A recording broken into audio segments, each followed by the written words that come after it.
नमस्कार दोस्तों, कैसे हैं आप सभी लोग। स्वागत है आपका क्रैक जी के एग्ज़ाम चैनल पर। अब की बार कंधे पे डबल स्टार। जी हाँ, यदि आपका सपना है सब इंस्पेक्टर बनना, खाकी वर्दी पहन के कंधे पे 2 स्टार लगाना, तो ये वीडियो आपके लिए बहुत ही लाभदायक हो सकता है, बहुत हेल्पफुल हो सकता है। कंटिन्यू हम लोग तैयारी करवा रहे हैं आपको हिंदी साहित्य के नोट्स की, और जो आपको टेलीग्राम के माध्यम से फ्री ऑफ कॉस्ट मिल जाएगा हमारे वीडियोज़ सेक्शन में, डिस्क्रिप्शन बॉक्स में।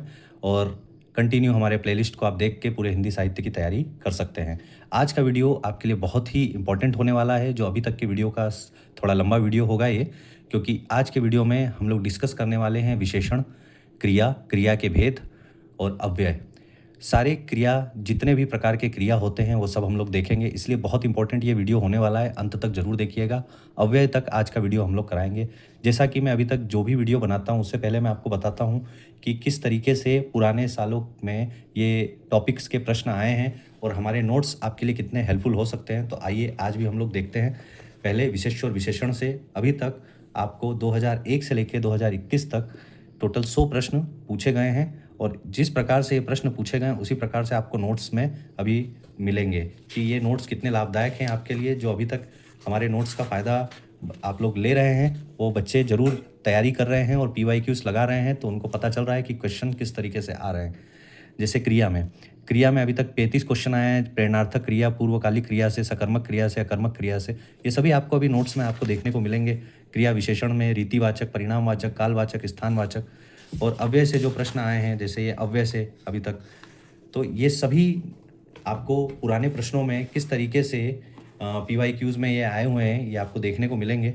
तो अभी तक हमने आपको हिंदी साहित्य में बहुत कुछ पढ़ा दिया है, जो प्लेलिस्ट में जाके आप देख सकते हैं। तो आइए आज का वीडियो स्टार्ट करते हैं। आपसे निवेदन है कि बिल्कुल भी स्किप मत करिएगा, पूरा वीडियो देखिएगा, तभी आपको समझ में आएगा। और हमारे नोट्स को आप टेलीग्राम के माध्यम से फ्री ऑफ कॉस्ट प्राप्त कर सकते हैं इस वीडियो के डिस्क्रिप्शन के लिंक में जाकर। तो आइए स्टार्ट करते हैं विशेषण से। विशेषण, जैसा कि आप जानते हैं, संज्ञा या सर्वनाम की विशेषता बतलाने वाले शब्दों को हम लोग विशेषण कहते हैं। तो उसमें विशेषण, जो शब्द विशेषता बतलाते हैं उन्हें विशेषण, और जिसकी विशेषता बताई जाती है उसे विशेष्य कहा जाता है। जैसा कि मोटा लड़का हंस पड़ा, तो इसमें मोटा है विशेषण और लड़का है विशेष्य, क्योंकि विशेष्य मोस्टली संज्ञा और सर्वनाम ही होते हैं, मोस्टली संज्ञा ही होते हैं। ठीक है, तो विशेषण के कितने भेद हैं? तो 4 प्रकार के भेद हैं। उसमें पहला है सार्वनामिक विशेषण, दूसरा है गुणवाचक, तीसरा है संख्यावाचक और चौथा है परिणाम बोधक विशेषण। तो पहला स्टार्ट करते हैं सार्वनामिक विशेषण। विशेषण के रूप में प्रयुक्त होने वाले सर्वनाम को सार्वनामिक विशेषण कहता है। अब इसके 2 उपभेद हैं। अब आपको प्रश्न ये नहीं आएगा विशेषण किसे कहते हैं या सर्वनामिक विशेषण की परिभाषा आएगी। ये आएगा कि मौलिक सार्वनामिक विशेषण कौन है और यौगिक सार्वनामिक विशेषण कौन है। आपको एक वाक्य दे दिया जाएगा, उसमें ये पूछा जाएगा कि यह शब्द क्या है, मौलिक सार्वनामिक विशेषण या यौगिक सार्वनामिक विशेषण। तो ये आपको समझ में आना चाहिए। तो मौलिक सार्वनामिक विशेषण के क्या एग्जाम्पल है? यह घर मेरा है, वह किताब फटी है, कोई आदमी रो रहा है। जिसमें किसी एक व्यक्ति या किसी वस्तु के बारे में बताई जा रही है, वो मौलिक सार्वनामिक विशेषण है। और जिसमें आपसे एक कंपैरिजन के माध्यम से बात हो रही है, जिसमें यौगिक सार्वनामिक विशेषण, जैसे ऐसा आदमी नहीं देखा, कैसा घर चाहिए, जैसा देश वैसा भेष, तो ये कैसा हो जाएगा? यौगिक सार्वनामिक विशेषण। तो विशेषण के पहले भेद हो गया सार्वनामिक विशेषण। आइए अब बचे हुए 3 भेदों की तरफ चलते हैं। तो गुणवाचक विशेषण, जो संज्ञा अथवा सर्वनाम के गुण, धर्म, स्वभाव का बोध कराते हैं, उन्हें गुणवाचक विशेषण कहते हैं। यहाँ पे सर्वनाम लिखा गया है गलती से, ये आएगा विशेषण। जैसे कालबोधक, नया, पुराना, ताज़ा, मौसमी, प्राचीन, इसमें काल को बताया जा रहा है। रंग में, जैसे आपका रंग आ जाए तो वो रंग बोधक विशेषण आए। दशा में, मोटा, पतला, युवा, वृद्ध, गीला, सूखा। गुण में, अच्छा, भला, बुरा, कपटी, झूठा, पापी, जिसमें उसके गुण को बताया जा रहा है। आकार में, आकार बताया जा रहा हो, जैसे समोसा तिकोना होता है, वृत्त गोल होता है, तो गोल, चौकोर, लंबा, चौड़ा, सुडौल, पतला, तो इस तरीके से जो आ जाए वो आकार बोधक हो गया। संख्यावाचक विशेषण आपको पता है, जिसमें संख्या का बोध कराते हैं उन्हें संख्यावाचक विशेषण कहते हैं। इसके 2 भेद होते हैं, एक निश्चित संख्यावाचक और एक अनिश्चित संख्यावाचक। निश्चित में जैसे 10 लड़के 50 रुपये 20 लोग, इसमें भी 4 भेद हैं। एक गणनावाचक, क्रमवाचक, आवृत्तिवाचक और समुदायवाचक। गणनावाचक में आपको पता है जिसमें गिनती आए 1 2 4 8 10 12, क्रम में पहला, दूसरा, तीसरा, इस टाइप में। आवृत्तिवाचक में जिसमें तिगुना हुआ, चौगुना हुआ, सौ गुना, समुदाय में चारों, आठों, तीनों। तो इस तरीके से आप संख्यावाचक विशेषण के बारे में जानकारी ले सकते हैं। इसमें अनिश्चित संख्यावाचक कैसे होंगे? जैसे इसमें कुछ क्लियर नहीं हो, कुछ, कई, सब कुछ, इस तरीके के शब्द आ जाएंगे तो वो अनिश्चित संख्यावाचक विशेषण हो जाएंगे। आइए परिणाम बोधक विशेषण पर। जिस विशेषणों से संज्ञा अथवा सर्वनाम के परिमाण का बोध होता है उन्हें परिमाण बोधक विशेषण कहते हैं। इसके भी दो भेद हैं, जिसमें एक निश्चित परिमाण बोधक, जिसमें जैसे 10 किलो घी है, 5 क्विंटल गेहूं है, और अनिश्चित परिणाम बोधक में बहुत घी है और थोड़ा दूध है। तो इस तरीके के शब्द बनेंगे तो वो प्रश्न आएगा कि 10 किलो घी आज मैंने खरीदा, तो इसमें 10 किलो भी किस तरीके का विशेषण है, निश्चित परिमाण बोधक या अनिश्चित परिमाण बोधक। तो यहाँ पे आपको पहचानना है, इसलिए तैयारी एकदम आपकी सॉलिड होनी चाहिए। किसके भेद कितने हैं ये आपको पता होना चाहिए। तो तैयारी बिल्कुल भी आप कहीं भी कोई भी कोना छूटे ना, नहीं तो आपकी 1 या 2 नंबर सीधे लॉस होगा। और 1-2 नंबर के मायने आप लोग बहुत अच्छे तरीके से जानते होंगे कि 1-1 नंबर 2-2 नंबर से व्यक्ति यदि पीछे छूट जाता है तो जिंदगी भर के लिए पछतावा हो जाता है। प्रविशेषण, वे शब्द जो विशेषणों की विशेषता बतलाते हैं प्रविशेषण कहलाते हैं। जैसे वह बहुत तेज दौड़ता है, तो बहुत इसमें प्रविशेषण हो गया और तेज हो गया विशेषण। तेज तो दौड़ता है परंतु कितना तेज, बहुत तेज, तो विशेषण की भी जो विशेषता बता रहा है वो प्रविशेषण है। सीता अत्यंत सुंदर है, तो सुंदर उसकी विशेषता हो गई, और सुंदर से भी वो अत्यंत सुंदर है, वो उसका प्रविशेषण हो गया। तो प्रश्न में ये भी आता है कि प्रविशेषण छाटिए, तो ये तो आप लोग अधिकतर बच्चे मेरे ख्याल से सही कर लेते हैं प्रविशेषण वाला। आइए क्रिया पे आते हैं। तो जिस शब्द से किसी कार्य का होना या करना समझा जाए उसे क्रिया कहते हैं, जैसे खाना पीना, सोना या जाना। परंतु धातु किसे कहते हैं? क्रिया के मूल रूप मूलांश को धातु कहते हैं। तो ये आपको पता होना चाहिए कि धातु क्या होता है, और धातु से ही क्रिया बनती है, क्योंकि धातु से ही क्रियापद का निर्माण होता है, इसलिए क्रिया के सभी रूपों में धातु का उपस्थित रहना आवश्यक है। अब सबसे मेन है जो इंपॉर्टेंट इस नोट्स के हैं वो है पहचानना। कैसे आप पहचानेंगे कि क्रिया किस तरीके से बन रही है? तो धातु को पहचानने के लिए दिए गए शब्दांश में ना लगा कर देखें। देखिए मैं हाईलाइट किया हूं कि शब्दांश में ना लगा कर देखें। यदि ना लगने पर क्रिया बने तो समझना वो शब्दांश धातु है। धातु को पहचानने का आपको तरीका पता चल गया। जैसे जा यदि मूल धातु है तो जाना क्रिया हो गई। खा यदि मूल धातु है तो ना लग गया तो खाना। पी तो पी के पीछे ना लग गया तो पीना। रह के पीछे ना लग गया तो रहना। तो ये क्या हो गया, ये क्रिया बन जाए, मतलब ये मूल धातु हो गई। जैसे ही ना लगेगा तो वो क्रिया बन जा रहा है। अब आइए, धातु के दो भेद होते हैं। धातु का पहला भेद है मूल धातु, यह स्वतंत्र होती है तथा किसी शब्द पर निर्भर नहीं रहती है। और दूसरा है यौगिक धातु। यौगिक धातु भी 3 प्रकार की होती है। पहले ये देखिए कि यौगिक धातु क्या होती है। यौगिक धातु मूल धातु में प्रत्यय लगाकर कई धातुओं के संयुक्त करके अथवा संज्ञा और विशेषण में प्रत्यय लगाकर बनाई जाती है। जैसे कि पहला जो प्रेरणार्थक क्रिया धातु है उसमें उठना या उठवाना, खाना खिलाना या खिलवाना, सोना सुलवाना या सुलवाना, सुलाना या सुलवाना। तो इस तरीके से प्रेरणार्थक क्रिया बनी। दूसरी है यौगिक धातु, जैसा कि 3 प्रकार की है। तो पहली हो गई प्रेरणार्थक क्रिया धातु, दूसरी है यौगिक क्रिया धातु जिसमें रोना, उठना बैठना, चलना फिरना, खा लेना, उठ बैठना या उठ जाना। और इसके बाद नाम धातु में गाली से, जैसे नाम धातु किससे बनती है? संज्ञा विशेषणों से धातु बनना। जैसे होता है उत्तर प्रदेश की भाषा में, भोजपुरी में या अवधी भाषा में भी कहा जाता है गाली से गरियाना, लात से लतियाना, गरम से गरमाना। ये सब चीज़ें जो आप ये शब्द हैं ये सब नाम धातु से बनते हैं। ठीक है, तो आइए आगे देखते हैं हम लोग क्रिया के भेद। अभी आपने क्या देखा है, धातु के भेद, तो अब आते हैं क्रिया के भेद पर। तो क्रिया के भेद में हम लोग बहुत ही इंपॉर्टेंट चीज़ पढ़ेंगे, सकर्मक क्रिया और अकर्मक क्रिया, जिससे हमारे प्रश्न बने भी हैं। तो जिस क्रिया के साथ कर्म हो और कर्म की संभावना हो तथा जिस क्रिया का फल कर्म पर पड़ता है उसे सकर्मक क्रिया कहते हैं। जैसे कि अब इसको पहचानना समझिए।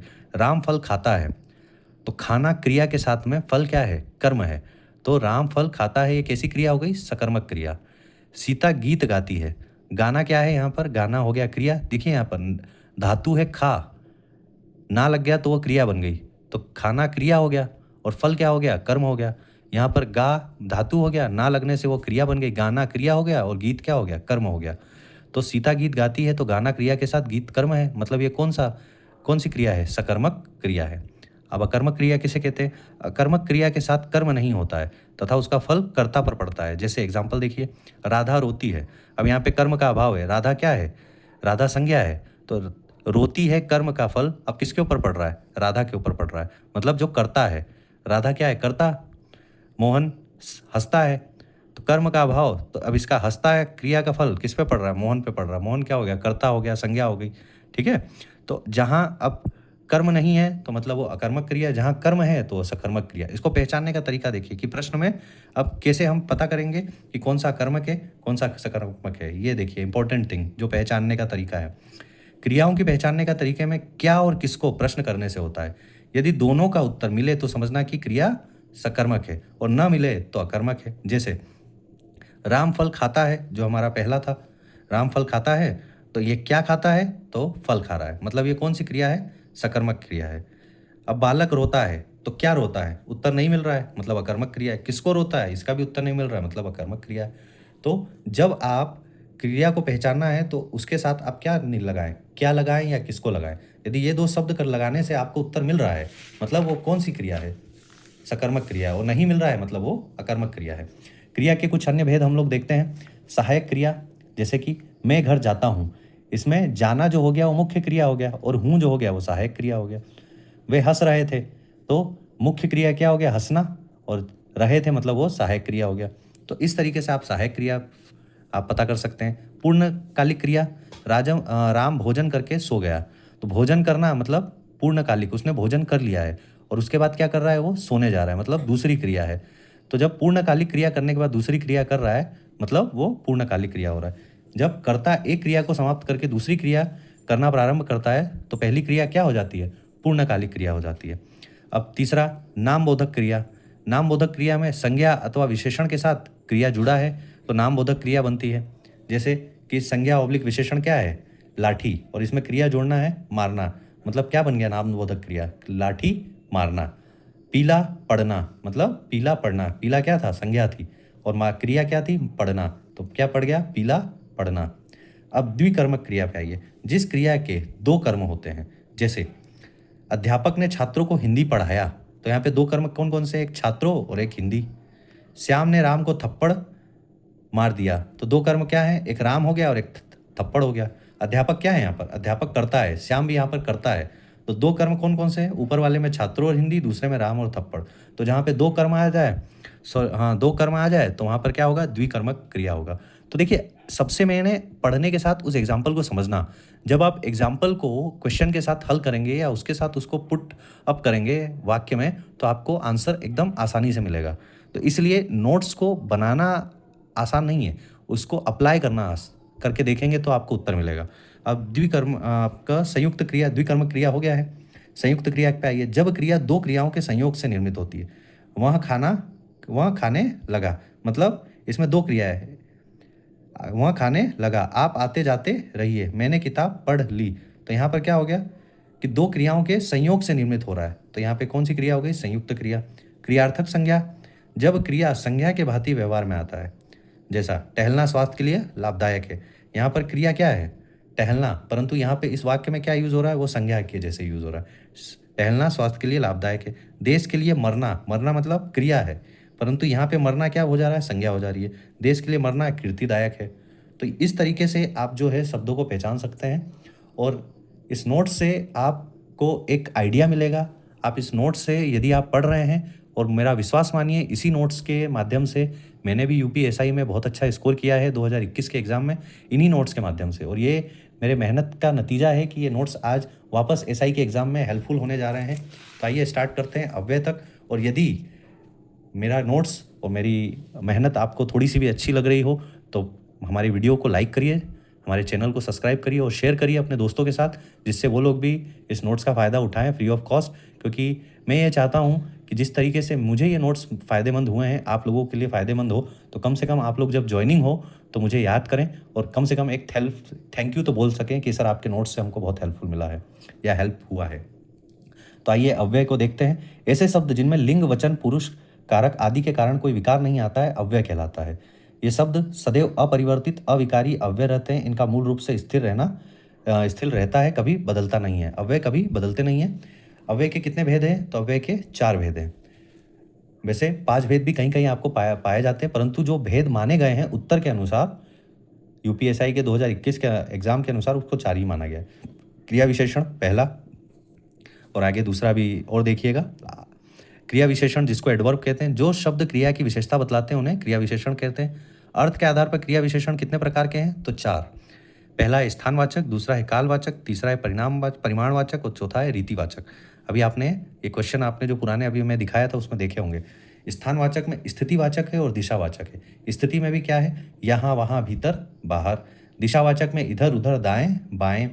कालवाचक में समयवाचक है, अवधिवाचक है, बारंबारतावाचक है। समयवाचक में आज, कल, अभी, तुरंत। अवधिवाचक में रात भर, दिन भर, आजकल, नित्य। बारंबारता जैसे हर बार, कई बार, प्रतिदिन। और परिमाणवाचक में आइए तो बहुत, जरा, बस, कम, बारी बारी या तिल तिल। रीतिवाचक में ऐसे, वैसे, जैसे, मानो, धीरे, अचानक, कदाचित, अवश्य। और बाकी ये शब्द आप रेगुलर यूज़ करते हैं। तो ये ध्यान रखिए कि क्रिया विशेषण में अर्थ के आधार पर क्रिया विशेषण को कितने भागों में बांटा गया है? 4 भागों में। कौन कौन सा? स्थानवाचक, कालवाचक, परिमाणवाचक और रीतिवाचक। ठीक है, तो आइए अंतिम पड़ाव पे चलते हैं। दूसरा है संबंधबोधक। पहला हो गया क्रिया विशेषण, दूसरा है संबंधबोधक जिसको प्रीपोजिशन कहते हैं, तीसरा समुच्चय बोधक और चौथा है विस्मयादि बोधक। तो संबंध बोधक जिसे प्रीपोजिशन कहते हैं, जो अव्यय किसी संज्ञा के बाद आकर उस संज्ञा का संबंध वाक्य के दूसरे शब्द से दिखाते हैं, उन्हें संबंध बोधक कहते हैं। जैसे वह दिन भर काम करता रहा, मैं विद्यालय तक गया। तो संबंध बोधक भर और तक, दिन भर, विद्यालय तक, मतलब वो क्या कर रहा है? संज्ञा के बाद आकर उस संज्ञा को दूसरे वाक्य से संबंध से जोड़ रहा है। अर्थ के आधार पर संबंध बोधक अव्यय कितने प्रकार के होते हैं? 14 प्रकार के होते हैं। अब ये आप पढ़ लीजिए आगे पीछे, आसपास, पहले, बाद, द्वारा, माध्यम या लिए, वास्ते, अलावा, क्योंकि हम पढ़ते जाएंगे तो आपका वीडियो लंबा होते जाएगा। आइए समुच्चय बोधक जिसे कंजक्शन कहा जाता है इंग्लिश में। 2 वाक्यों को परस्पर जोड़ने वाले शब्द क्या होते हैं? समुच्चय बोधक कहलाते हैं। जैसे आप देखिए, सूरज निकला और पक्षी बोलने लग गया। तो और क्या है यहाँ पर? समुच्चय बोधक अव्यय है। 2 प्रकार है। कौन कौन से 2 प्रकार हैं? समानाधिकरण समुच्चय बोधक और व्याधिकरण समुच्चय बोधक। समानाधिकरण समुच्चय बोधक में आपको 4 इसके उपभेद हैं और व्याधिकरण समुच्चय बोधक में भी 4 उपभेद हैं। इसमें समानाधिकरण में आइए तो इसमें जो हैं वो हैं संयोजक, विभाजक, विरोध दर्शक और परिणाम दर्शक। जैसे संयोजक में आप ऊपर वाला देख ही चुके हैं, सूरज निकला और पक्षी बोलने लग गया। तो यहाँ पर और, व, एवं, तथा जहाँ संयोज हो रहा है। विभाजक में या, वा, अथवा, किंवा, नहीं तो, ऐसे शब्द यूज होते हैं। विरोध दर्शक में जिसपे लेकिन लग जाए, पर, परंतु, लेकिन, किंतु, बल्कि।